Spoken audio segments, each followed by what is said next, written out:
नमस्कार दोस्तों पहलगाम में आतंकी हमला हुआ। पहलगाम में लोगों की जान गई। पहलगाम में लोगों ने अपनों को खो दिया।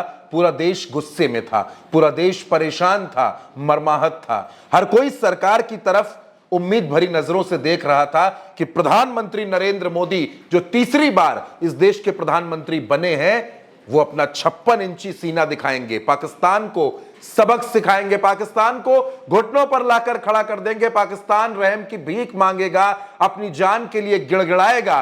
वो पाकिस्तान, उसकी सारी हेकड़ी प्रधानमंत्री निकाल देंगे। लेकिन अफसोस, हमारे देश के प्रधानमंत्री को यह सब करना तो दूर, सर्वदलीय बैठक में जाने का भी वक्त तक नहीं मिला।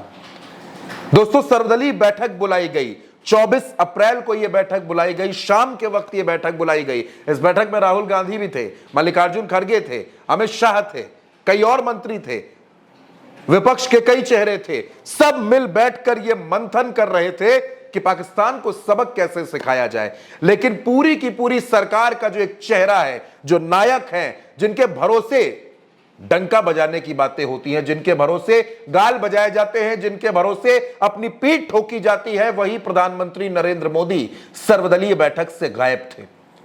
सवाल तो पूछा जाना चाहिए कि आखिर प्रधानमंत्री सर्वदलीय बैठक में क्यों नहीं आए?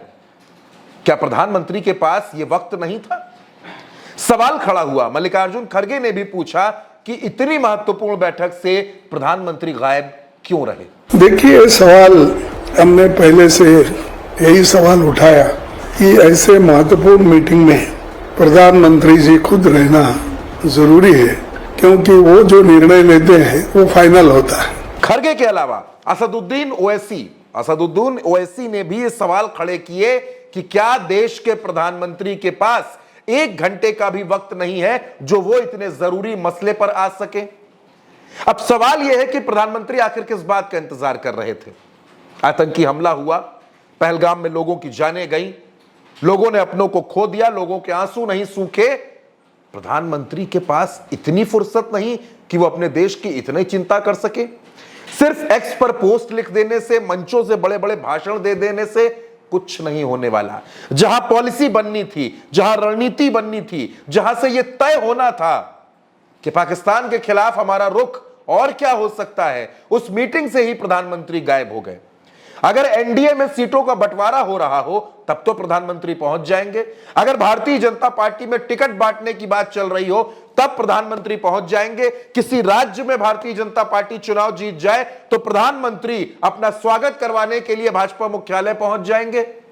अगर प्रधानमंत्री को यह पता चल जाए कि बीजेपी का अध्यक्ष चुनने में कुछ मामला अटक सकता है तो भागे भागे नागपुर पहुंच जाएंगे। लेकिन दिल्ली में सर्वदलीय बैठक में प्रधानमंत्री नहीं जाएंगे। वो कहां जाएंगे? वो जाएंगे बिहार, वहां करेंगे चुनावी रैली, दिखाएंगे हरी झंडी, करेंगे घोषणाएं, उद्घाटन, शिलान्यास, लोकार्पण, लेकिन वो सर्वदलीय बैठक में नहीं जाएंगे। ये सवाल अहम है दोस्तों कि आखिर इस देश के प्रधानमंत्री के पास इतना वक्त क्यों नहीं था कि वो सर्वदलीय बैठक में जा पाते। कांग्रेस भी ये सवाल पूछ रही है, तमाम विपक्षी दल ये सवाल पूछ रहे हैं, और इसके जवाब में बीजेपी के लोग ये कहते हैं कि मीटिंग के जो भी पॉइंट्स होंगे, जो भी जरूरी बातें होंगी, वो प्रधानमंत्री जी तक जरूर पहुंचाई जाएंगी।